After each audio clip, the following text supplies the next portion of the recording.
வணக்கம் நண்பர்களே. இந்த வீடியோவில் கும்பத்தில் இருந்து மீன ராசிக்கு மாறக்கூடிய செவ்வாய் கிரகமும் அங்கு இணையக்கூடிய குரு கிரகமும் செவ்வாய் குரு இணைவு என்ன பலன்களை கொடுக்க போகிறது அப்படிங்கிறது கன்னி ராசிக்காரர்களுக்கு பார்க்கலாம். கன்னி ராசிக்காரர்களுக்கு ஆல்ரெடி ராகு கிரகம் 8ஆம் வீட்டில் இருக்கிறார், கேது கிரகம் 2nd ஹவுஸ்ல இருக்கிறார். செவ்வாய் கிரகம் தன்னுடைய 4ஆம் பார்வையாக இந்த பிளாக் மார்க் போட்ட வீடுகளை எல்லாம் பார்வை செய்கிறார். சோ இந்த வீட்டை செவ்வாய் மிதுனத்தை பார்க்கிறார். அடுத்தது கன்னி ராசியை செவ்வாய் பார்க்கிறார். அடுத்தது கன்னி ராசி அவருடைய அடுத்த வீட்டை பார்க்கிறார். ஏனென்றால் செவ்வாய்க்கு 7ஆம் பார்வை 8ஆம் பார்வை 2 பார்வைகள் இருக்கிறது. சோ 7 எல்லா கிரகங்களும் பார்க்கும். ஆனால் செவ்வாயுடைய 7ஆம் பார்வை சற்று கடுமையான ஒரு விளைவை கொடுக்கும் அப்படிங்கிற ஒரு வகையில் நம்ம பலன்களை எடுக்க போகிறோம். சோ இந்த கன்னி ராசிக்காரர்களுக்கு ஆகாத ஒரு கிரகம் செவ்வாய், அஷ்டமாதிபதி. அஷ்டமஸ்தானத்தில் இருந்து பின்னால் இருக்கக்கூடிய 8ஆம் வீட்டிற்கு பின்னால் 7ஆம் வீட்டில் நிற்கிறார். சோ இது பாத்தீங்கன்னா 8ஆம் வீட்டுடைய பலத்தை குறைத்திருக்கிறது. அப்படின்னா வயதில் அதிகமான இருக்கக்கூடிய கன்னி ராசி கன்னி லக்னக்காரர்கள், இது ஆயுள் ஸ்தானாதிபதி ஆயுள் ஸ்தானத்திற்கு பின்னால் மறைந்திருக்கிறார் அப்படின்னு எடுத்துக்கலாம். சோ இது உடனே ஒரு கண்டத்தை கொடுக்கக்கூடிய நிலை அப்படின்னு ஒரு நிலை கிடையாது. இது அவரவர்களுடைய ஆரோக்கியத்தில் சற்று கவனமாக இருக்க வேண்டும். வாழ்க்கை துணை என்று சொல்லக்கூடிய வகையில் அவர்களும் சற்று உடல் ஆரோக்கியத்தில் கவனமாக இருக்க வேண்டும். 2 பேருமே கன்னிராசி வகையில் இவர்களுடைய ஸ்பவுசுடன் இவர்கள் சற்று விட்டு கொடுத்து செல்ல வேண்டும். அஷ்டமாதிபதி 7ஆம் வீட்டில் இருந்தால் இந்த காலகட்டத்தில் மனஸ்தாபங்கள், சண்டை சச்சரவுகள் அதிகம் வருவதற்கு வாய்ப்பு இருக்கிறது. 2ஆம் வீட்டில் இருக்கக்கூடிய கேதுவும் இவர்களுக்கு வாக்கில் கவனமாக இருக்க வேண்டும், பேச்சில் நிதானமாக இருக்க வேண்டும்.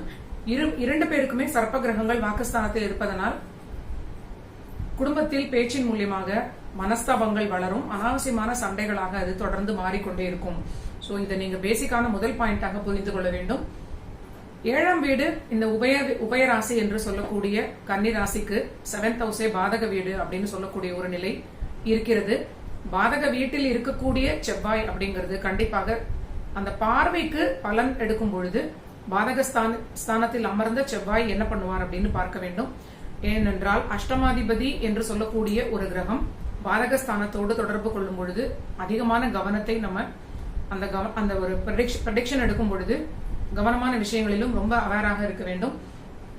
10ஆம் வீட்டை முதலில் அந்த செவ்வாய் பார்க்க போகிறார். பாதகஸ்தானத்தில் இருக்கக்கூடிய அந்த செவ்வாயாக இந்த வீட்டில் ஆட்சி பெற்ற குருவும் அங்கு பாதகாதிபதியாகவே நம்ம கணக்கில் எடுத்து பார்க்கும் பொழுது 2 கிரகங்களும் இணைந்த நிலையில் இருக்கக்கூடிய செவ்வாய் மட்டும் இங்கே பார்ப்பார். சோ குரு அடுத்த வீட்டை தான் பார்க்க போகிறார். ஸ்டார் மார்க் வந்து குரு பார்வை, பிளாக் மார்க் வந்து செவ்வாய் பார்வை. சோ இந்த 10ஆம் வீட்டை இந்த 2 கிரகங்களும் இணைந்திருந்து அந்த பார்வை மட்டும் இந்த செவ்வாய் பார்ப்பது தொழிலில் ரொம்ப ரொம்ப கவனமாக நீங்க இருக்கணுங்கிற ஒரு விஷயமாக வருகிறது. தொழில் லாபம் சீராக இருக்கும். ஆனால் தொழில் எக்ஸிஸ்டிங்காக ஒரு நாளும் நீங்க ரொம்ப கவனமாகவும் ரொம்ப என்ன சொல்றதுன்னா ரொம்ப ஒரு நாளும் உங்களுடைய கலெக்ஷன், மணி கலெக்ஷன் இருக்கக்கூடிய பிசினஸாக இருக்கட்டும், இல்லைன்னா எவ்ரிடே பிசினஸ் அப்படின்னு சொல்லக்கூடிய ஒரு மளிகை சூப்பர் மார்க்கெட் போன்ற விஷயங்களாக இருக்கட்டும், ரொம்ப அக்கறையுடன் தினமும் நீங்க உங்களுடைய பிசினஸ் செய்யக்கூடிய இடத்திற்கு உங்களுடைய பிரசன்ஸ் அங்கே கண்டிப்பாக இருக்க வேண்டும். கவனம் அப்படின்னு சொல்லக்கூடிய விஷயத்தை அதிகமாக நீங்கள் அந்த பிசினஸ்ல செலுத்த வேண்டும். அடுத்தது செவ்வாய் நேரடியாக இந்த வீட்டை பார்ப்பதனால் உங்களுடைய ஆரோக்கியத்திலும் கவனம் தேவை. உடல் உஷ்ணம் என்று சொல்லக்கூடிய வகையில், வாகனங்களில் செல்லும் பொழுது இருக்கக்கூடிய வகையில், வாழ்க்கை துணையுடன் இருக்கக்கூடிய ரிலேஷன்ஷிப் வகையில் எல்லாமே உங்களுக்கு ஏதாவது தொல்லைகள் வருவதற்கு வாய்ப்பு இருக்கிறது. எது வந்தாலும் நீங்க உடனடியாக சமாதானத்தை கையில் எடுக்க வேண்டும். அடுத்தது செவ்வாய் அடுத்த வீட்டையும் பார்க்கிறார். குடும்பஸ்தானம் என்று சொல்லக்கூடிய வகையில் இது முதலில் சொன்ன அதே பலன்களை இன்க்ளூட் பண்ணுவதனால் குடும்பத்தில் அமைதி வேண்டும் அப்படிங்கிற ஒரே பாயிண்டை நீங்கள் புரிந்து கொள்ள வேண்டும். அடுத்து குருவினுடைய பார்வைகள் என்னெல்லாம் சொல்கிறது அப்படின்னா, குரு இந்த வீட்டை பார்க்கிறார். இது உங்களுடைய லாபஸ்தானம். சோ உங்களுடைய வாழ்க்கை துணை ரீதியிலாக உங்களுக்கு மெட்டீரியல் லைஃப்ல எல்லாம் ரொம்ப நல்லா இருக்கும். இவர்களுடைய வீட்டையும் குரு பார்வை செய்வதனால் ஒரு சுபகிரகம் அப்படிங்கிற வகையில் குரு பார்வைக்கு தோஷம் இல்லைன்னு ஒரு ஆஸ்பெக்ட் வைத்துக் கொண்டால் ஓரளவிற்கு எல்லா விஷயங்களும் கட்டுக்குள்ளே இருக்கும் அப்படின்னு சொல்லலாம். பெரிதாக நீங்க நினைக்கிற அளவிற்கு பயப்பட தேவையில்லை. ஆனால் ஒரு அவேரான நிலையில் மனதை நீங்க எப்பொழுதுமே வைத்துக் கொள்ள வேண்டும் அப்படிங்கறத மட்டும் புரிஞ்சுக்கணும்.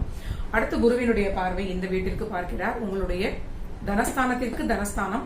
சோ ஓரளவிற்கு உங்களுக்கு தேவையான வருமானம் கிடைக்கும் அப்படின்னு சொல்லலாம். மெட்டீரியல் லைஃப்ல இந்த காலகட்டத்தில் எந்த பிரச்சனையும் இருக்காது அப்படின்னே சொல்லலாம். உங்களுடைய முயற்சிகளுக்கு ஓரளவிற்கு உங்களுக்கு சக்சஸ் கிடைக்கக்கூடிய நிலை, தைரியம் உங்களுக்கு இருக்கும். பெரிய அளவிற்கு பிரச்சனைகள் எதுவும் கைமீறி போகாது அப்படின்னு சொல்வதனாலேயே உங்களுடைய தைரியம் உங்களுக்கு துணையாக இருக்கும். தைரியஸ்தானம் எப்பொழுது அஃப்ளெக்ஷன் அடைகிறதோ அப்பொழுது பிரச்சனைகள் கட்டுக்கடங்காமல் போகும். எல்லாமே பாத்தீங்கன்னா ஜோதிடத்தில் நம்மளுடைய ஒரு கிரியேட்டிவிட்டி வைத்தும் நம்ம பலன் எடுக்க முடியும். சோ தைரியஸ்தானத்திற்கு நல்ல குரு பார்வை இருப்பதனால், அதுவும் குருவினுடைய 9ஆம் பார்வையாக ஒரு அற்புதமான ஸ்பெஷல் பார்வை இருப்பதனால் எல்லா விஷயங்களும் உங்களால் கண்ட்ரோல் பண்ணக்கூடிய ஒரு மேனேஜபிளான சூழ்நிலையை கொடுக்கும் அப்படின்னு சொல்லலாம். கண்டிப்பாக. ஆனால் குடும்ப வாழ்க்கையை நீங்கள் பாதுகாப்பாக வைத்துக் கொள்ள வேண்டும். நீங்கள் பெண்ணாக இருந்தால் உங்கள் கணவரிடம், நீங்க ஆணாக இருந்தால் உங்கள் மனைவியிடம் விட்டு கொடுத்து செல்வது மட்டுமே ஒரு சிறந்த பரிகாரமாக இருக்கும். சோ இதுதான் கன்னிராசி நண்பர்களுடைய ஒரு பலன் செவ்வாயுடைய மாற்றத்தினால். அடுத்து தொடர்ச்சியாக இந்த ஒரு பதிவிலேயே நம்ம அடுத்த ராசியாக துலாம் ராசிக்காரர்களுக்கும் பார்த்து விடலாம். துலாம் ராசிக்காரர்களுக்கு இந்த செவ்வாயுடைய மாற்றம் பாத்தீங்கன்னா, இவர்களுடைய தனஸ்தானத்திற்குடையவர் 3ஆம் வீட்டிற்கும் 7 துலாம் ராசிக்காரர்களுக்கு இந்த செவ்வாய் 2nd ஹவுஸ்க்கும் 7th ஹவுஸ்க்கும் உடைய ஒரு அதிபதி. 2, 7 என்று சொல்லக்கூடிய ஒரு கிரகம் 7ஆம் வீட்டிற்கு பின்னால் 6ஆம் வீட்டில் மறைகிறார். சோ கண்டிப்பாக 7ஆம் வீடு அப்படின்னு சொல்லக்கூடிய வீடு பின்னால் 6ல ஸ்ட்ராங்காக இருக்கும் பொழுது, 6க்குடைய குருவும் அங்கே இணைந்து இருக்கும் பொழுது இந்த வீடு ஏதோ ஒரு வகையில் பலவீனமாக இருக்கிறது அப்படிங்கறத நீங்க புரிஞ்சுக்கணும். நீங்க தொடர்ந்து பார்த்து கொண்டே வந்தால் இதை புரிந்து கொள்ளக்கூடிய நிலையாக இருக்கும். இந்த வீடு இவர்களுக்கு வாழ்க்கை துணையை குறிக்கக்கூடிய வீடு, ஃப்ரெண்ட்ஷிப்பை குறிக்கக்கூடிய வீடு. திடீரென்று சின்ன குழந்தைகளுக்கு, ஸ்கூல் படிக்கிற பசங்களுக்கு ஃப்ரெண்ட்ஸ் அப்படின்னு சொல்லக்கூடியவங்க எளிமையா மாறலாம், ஃப்ரெண்ட்ஷிப் கட் ஆகலாம். திருமணமானவர்களுக்கு இது வாழ்க்கை துணை ரீதியிலாக அவர்களுக்கு சிறிது விரயங்கள் இருக்கலாம். வாழ்க்கை துணையுடைய ஆரோக்கியத்திலும் கவனம் தேவை.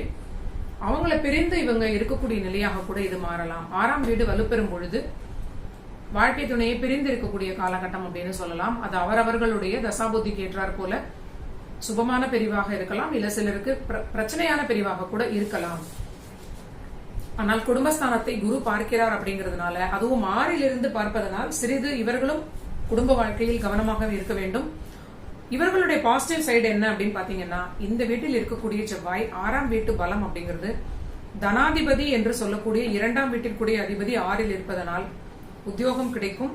அதே செவ்வாய் இவர்களுடைய ராசியை பார்ப்பதனாலும், இந்த வீட்டில் இணைந்த குரு இந்த தனஸ்தானத்தை பார்ப்பதனாலும் இந்த காலகட்டமாகிய 42 டேஸ்ல யாருக்கெல்லாம் வேலை இல்லாமல் முயற்சி செய்து கொண்டிருக்கக்கூடிய துலாம் ராசி நண்பர்களுக்கு வேலை கிடைக்கும். அற்புதமான வேலையாக கிடைக்கும். ஏன்னா 6ஆம் வீட்டு அதிபதியாக இருக்கக்கூடிய குருவும் அங்கு இணைந்திருக்கிறார், 2ஆம் அதிபதியும் அங்கு இருக்கிறார். 2-6 அப்படின்னு சொல்லக்கூடிய பாவம் கனெக்ட் ஆகக்கூடிய நிலை. 10 என்று சொல்லக்கூடிய இந்த பாவம் கடகமும் குருவினால் பார்க்கப்படுகிறது. 2-6-10 இணையும் பொழுது அற்புதமான வருமானம் கிடைக்கும், வேலை கிடைக்கும். ரொம்ப ரொம்ப நல்ல நிலை அப்படின்னு சொல்லலாம். சோ இந்த வாழ்க்கை துணையை பிரியக்கூடிய நிலை சிலருக்கு வேலைக்காக தனியாக பிரிந்து செல்லக்கூடிய நிலையாக கூட இருக்கலாம்.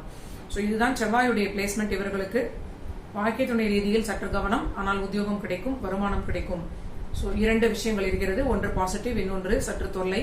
அடுத்து குருவினுடைய பார்வை பாத்தீங்கன்னா, 6ஆம் வீட்டிலே ஆட்சி பெற்ற குரு இந்த வீட்டை பார்க்கிறார், 10ஆம் வீட்டை பார்க்கிறார். சோ உத்தியோகம் அப்படின்னு சொல்லக்கூடிய வகையில் ரொம்ப ரொம்ப அற்புதமான நல்ல நிலை. உத்தியோகம்க்கு ரொம்ப சப்போர்ட் பண்ணக்கூடிய 6ஆம் வீட்டிற்கு 5ஆம் வீடு. ஆனால் சில துலாம் ராசிக்காரர்கள் இந்த கோச்சார நிலைக்கு, அந்த இன்ஃபுளுன்ஸிற்கு உட்பட்டு உத்தியோகத்தை விட்டுட்டு சுயதொழில் பண்ணலாம் அப்படின்னு நினைக்கக்கூடிய நிலையாக மாறலாம். சோ செவ்வாய் பார்க்கக்கூடிய இந்த வீடு இவர்களுடைய பாக்கியஸ்தானம் அப்படிங்கறதுனால, தந்தையுடைய பூர்வீகத்தில் இருந்து இருக்கக்கூடிய சில தொழிலை எடுத்துக்கொள்ள விரும்பக்கூடிய துலாம் ராசிக்காரர்கள் கண்டிப்பாக சுயஜாதகம் பார்த்து கொண்டு இதை எடுக்க வேண்டும். செவ்வாயுடைய பார்வை பாத்தீங்கன்னா, இவர்களுடைய தந்தையாருடைய ஆரோக்கியத்தின் சற்று கவனம் தேவை. அண்ட் இந்த வீட்டை செவ்வாய் பார்க்கிறார், பிளாக் மார்க் போட்ட வீட்டை செவ்வாய் பார்க்கிறார். இது இவர்களுடைய 12ஆம் வீடு, விரயஸ்தானம் அப்படின்னு சொல்லக்கூடிய விஷயத்திற்கு பிரச்சனை இருக்காது. ஆனால் கண்டிப்பாக தூக்கத்தை கவனமாக பார்த்துக் கொள்ள வேண்டும். இவர்களுடைய உடல் ஆரோக்கியத்தில் பாத்தீங்கன்னா, கழிவுகள் அப்படின்னு சொல்லக்கூடிய வகையில் டைஜஷன் சிஸ்டம் அண்ட் எக்ஸ்கிரீட்ஸ், அவங்களுக்கு அந்த மாதிரியான ஒரு சிஸ்டம் பிரச்சனைகளில் வருவதற்கு வாய்ப்பு இருக்கிறது. 12ஆம் வீட்டு தொல்லை அப்படின்னு பாத்தீங்கன்னா, இந்த மாதிரியான விஷயங்களில் சில ஆரோக்கியம், ஹெல்த் விஷயங்களில் ஆரோக்கியம் சம்பந்தமான விஷயங்களும், மெட்டீரியல் லைஃப்ல இது விரயங்களையும் குறிக்கக்கூடிய வீடு. இது கண்டிப்பாக சுப விரயமாக மட்டுமே இவர்களுக்கு செயல்படும். கடனை ஏற்படுத்தி அதன் மூலியமாக சுப விரயத்திற்கு செலவு பண்ணக்கூடிய நிலை அப்படின்னு பாசிட்டிவ் சைடாக சொல்லலாம். ஆரோக்கியத்தில் இவங்களுக்கு எக்ஸ்கிரீட் சிஸ்டம்ல ஒரு ஆரோக்கிய கவனம் அப்படின்னு சொல்லக்கூடிய விஷயமும், தூக்கத்தை சரியாக ஹேண்டில் பண்ண வேண்டும். தூக்க குறைபாடு வரலாம் அப்படிங்கிற ஒரு விஷயமாகவும் இது வருகிறது. இவர்களுடைய ராசியையே செவ்வாய் பார்ப்பதனால் 6ஆம் வீட்டில் அமர்ந்த ஒரு கிரகம் ராசியை பார்ப்பது, 6ஆம் வீட்டில் ஆட்சி பெற்ற இன்னொரு கிரகமும் அங்கு இணைந்து இருக்கக்கூடிய நிலையில் கண்டிப்பாக இவர்களும் ஆரோக்கியத்தில் கவனம் தேவை. பிளட் சர்க்குலேஷன் ரீதியிலாக இருக்கக்கூடிய தொல்லை ஆல்ரெடி இருக்கக்கூடிய துலாம் ராசி நண்பர்கள் சரியாக உடல் ஆரோக்கியத்தை பார்த்துக் கொள்ள வேண்டும். டயபெட்டிஸ் அண்ட் ஹைப்பர் டென்ஷன் இருக்கக்கூடிய, பிபி என்று சொல்லக்கூடிய விஷயம் இருக்கக்கூடியவர்கள் இந்த காலகட்டத்தில் ஒரு கவனமான ஒரு ஆரோக்கியத்தில் தொடர்ந்து ஃபாலோ பண்ணக்கூடிய நிலையாக இது காட்டுகிறது. அதர்வைஸ் இவர்களுக்கு குருவினுடைய பார்வை இந்த வீட்டை பார்க்கிறார். தொழிலில் மேன்மைன்னு சொல்லியாச்சு. இந்த வீடு விரயஸ்தானம், அதனால் சுப விரயங்கள் அப்படின்னு சொல்லியாச்சு. தனஸ்தானத்தையும் குரு பார்க்கிறார். சோ இது இவர்களுக்கு பாசிட்டிவ் அண்ட் நெகட்டிவ் ரொம்ப அற்புதமாக இருக்கிறது. அதிகமாக இவர்களுக்கு மெட்டீரியல் லைஃப்ல ரொம்ப நல்ல விஷயமாகவும், ரிலேஷன்ஷிப் வகையில் இவர்களும் விட்டு கொடுத்து செல்ல வேண்டும். ஆரோக்கியம் வகையிலும் இவர்கள் கவனமாக இருக்க வேண்டும் அப்படிங்கிற பலனாகவே வருகிறது. அடுத்த ராசிக்காரர்களுக்கு அடுத்த வீடியோவில் பார்க்கலாம்.